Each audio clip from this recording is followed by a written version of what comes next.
मेरे प्यारे दोस्तों, सभी लोगों को मेरा नमस्कार। स्वागत करते हैं आप सभी का आपके अपने YouTube channel OD study point में।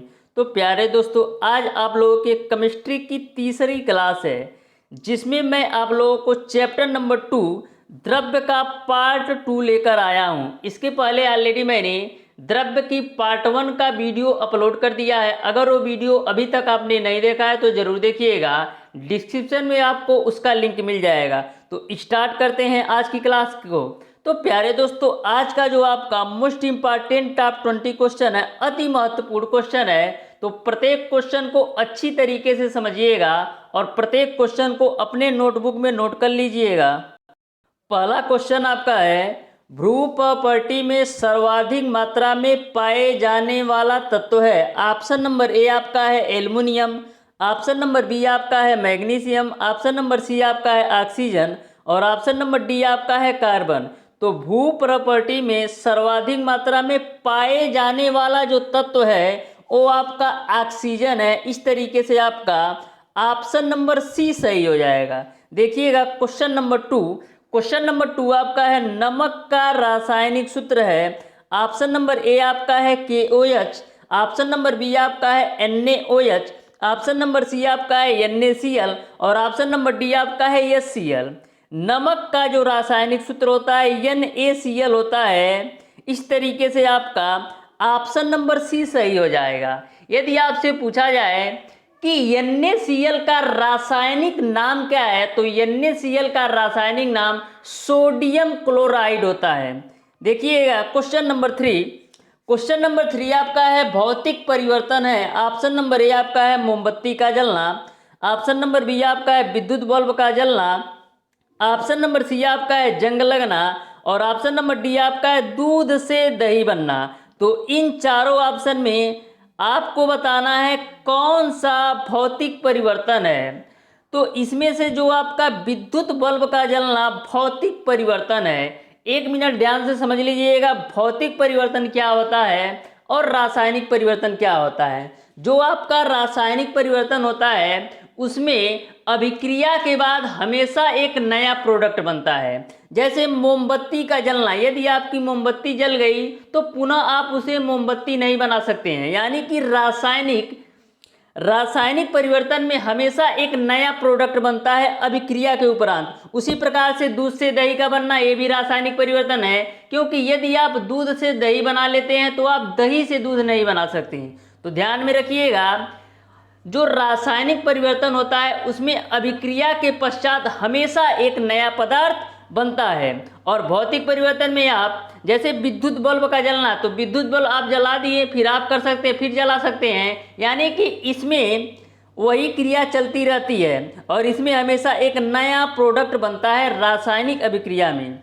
देखिएगा क्वेश्चन नंबर 4। क्वेश्चन नंबर 4 आपका है, अणुओं की गतिज ऊर्जा अधिकतम होती है। ऑप्शन नंबर ए आपका है ठोस में, ऑप्शन नंबर बी आपका है द्रव, ऑप्शन नंबर सी आपका है गैस और ऑप्शन नंबर डी आपका है इनमें से कोई नहीं। तो अणुओं की गतिज ऊर्जा अधिकतम जो होती है वो आपका गैस में होता है। इस तरीके से आपका ऑप्शन नंबर सी सही हो जाएगा। देखिएगा क्वेश्चन नंबर 5। क्वेश्चन नंबर 5 आपका है, भ्रू प्रॉपर्टी में सर्वाधिक मात्रा में पाए जाने वाली धातु है। इसके पहले जो मैंने क्वेश्चन आपको पढ़ाया था उसमें मैंने आपसे पूछा था कि भू प्रॉपर्टी में सर्वाधिक मात्रा में पाए जाने वाला तत्व है।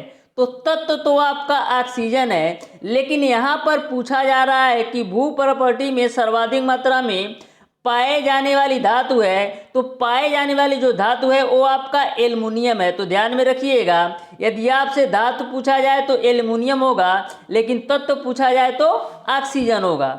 Question number 6। क्वेश्चन नंबर 6 आपका है, खाने का सोडा का रासायनिक नाम है। ऑप्शन नंबर ए आपका है sodium carbonate, option number B आपका है sodium bicarbonate, option number C आपका है मैग्नीशियम सल्फेट और ऑप्शन नंबर डी आपका है कॉपर सल्फेट। तो खाने का सोडा का जो रासायनिक नाम है वो आपका है सोडियम बाइकार्बोनेट। इसको आप टिक से ध्यान में रख सकते हैं, सोडियम बाइकार्बोनेट, यानी कि जो खाना बनाएगी वो बाई बनाएगी। तो इस तरीके से आप ध्यान में रख सकते हैं कि खाने का सोडा का रासायनिक नाम सोडियम बाइकार्बोनेट होता है।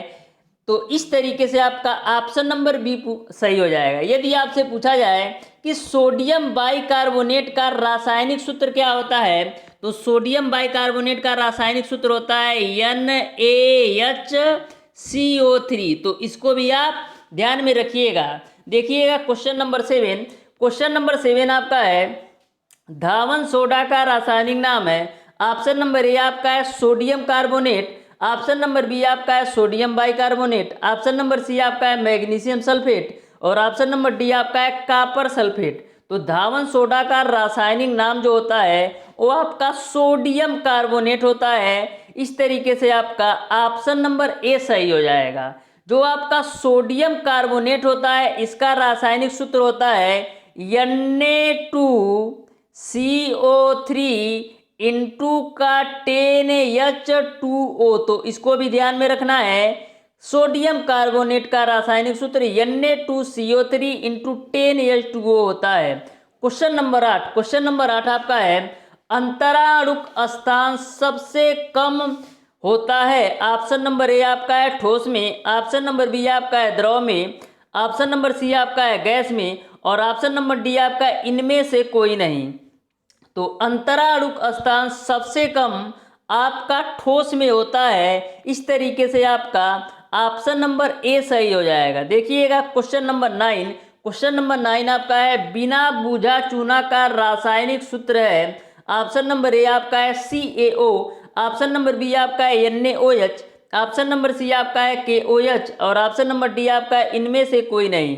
तो बिना बूझा चूना का जो रासायनिक सूत्र है वो आपका होता है CaO, कैल्शियम ऑक्साइड। तो बिना बूझा चूना का रासायनिक सूत्र आपका CaO हो जाएगा। इस तरीके से आपका ऑप्शन नंबर ए सही हो जाएगा। यदि आपसे पूछा जाए कि बिना बूझा चूना का या यह पूछा जाए कि CaO का रासायनिक नाम क्या है, तो वो आपका कैल्शियम ऑक्साइड होता है। तो इसको आप ध्यान में रखिएगा।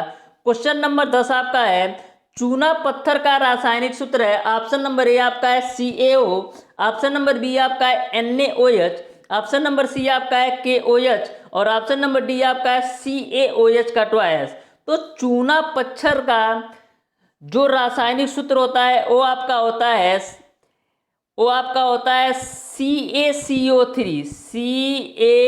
CaCO3। तो इसको भी एक ऑप्शन में कर लीजिएगा।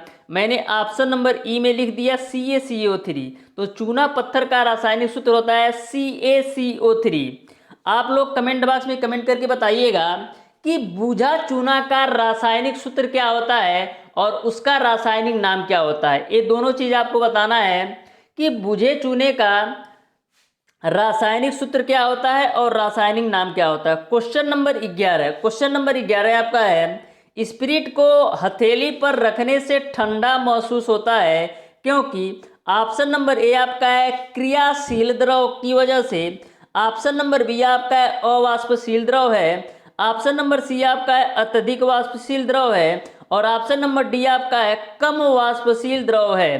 तो स्पिरिट को हथेली पर रखने से ठंडा महसूस होने का कारण यह है कि अत्यधिक वाष्पशील द्रव है। इस तरीके से आपका ऑप्शन नंबर सी सही हो जाएगा। Question number 12। क्वेश्चन नंबर 12 आपका है अंतराणुक बल अधिक होता है। ऑप्शन नंबर ए आपका है ठोस में, ऑप्शन नंबर बी आपका है द्रव में, ऑप्शन नंबर सी आपका है गैस में और ऑप्शन नंबर डी आपका है इनमें से कोई नहीं। तो अंतराणुक बल अधिक होता है वो आपका ठोस में होता है। इस तरीके से आपका ऑप्शन नंबर ए सही हो जाएगा। Question number 13। क्वेश्चन नंबर 13 आपका है जिस ताप पर द्रव का वाष्प दाब वायुमंडलीय दाब के बराबर हो जाता है उस ताप को कहते हैं। ऑप्शन नंबर ए आपका है क्वथनांक, ऑप्शन नंबर बी आपका है क्रांतिक ताप, ऑप्शन नंबर सी आपका है गलनांक और ऑप्शन नंबर डी आपका है इनमें से कोई नहीं। जो जिस ताप पर द्रव का वाष्प दाब वायुमंडलीय दाब के बराबर हो जाता है उसे बोला जाता है क्वथनांक। इस तरीके से आपका ऑप्शन नंबर ए सही हो जाएगा। देखिएगा क्वेश्चन नंबर 14। क्वेश्चन नंबर 14 आपका है किसी पदार्थ का ताप बढ़ाने पर उसके अणुओं की ऊर्जा में होगी। ऑप्शन नंबर ए आपका है वृद्धि, ऑप्शन नंबर बी आपका है कमी, ऑप्शन नंबर सी आपका है अपरिवर्तित और ऑप्शन नंबर डी आपका है पहले कमी फिर वृद्धि। तो किसी पदार्थ का ताप बढ़ाने पर उसके अणुओं की ऊर्जा में वृद्धि होती है। इस तरीके से आपका ऑप्शन नंबर ए सही हो जाएगा। क्वेश्चन नंबर 15, क्वेश्चन नंबर 15 आपका है, निम्न में से कौन सा युग्म यौगिक को प्रदर्शित करता है? ऑप्शन नंबर ए आपका है शहद एवं नमक, ऑप्शन नंबर बी आपका है दूध एवं पानी, ऑप्शन नंबर सी आपका है शहद एवं पानी, और ऑप्शन नंबर डी आपका है पानी एवं साबुन।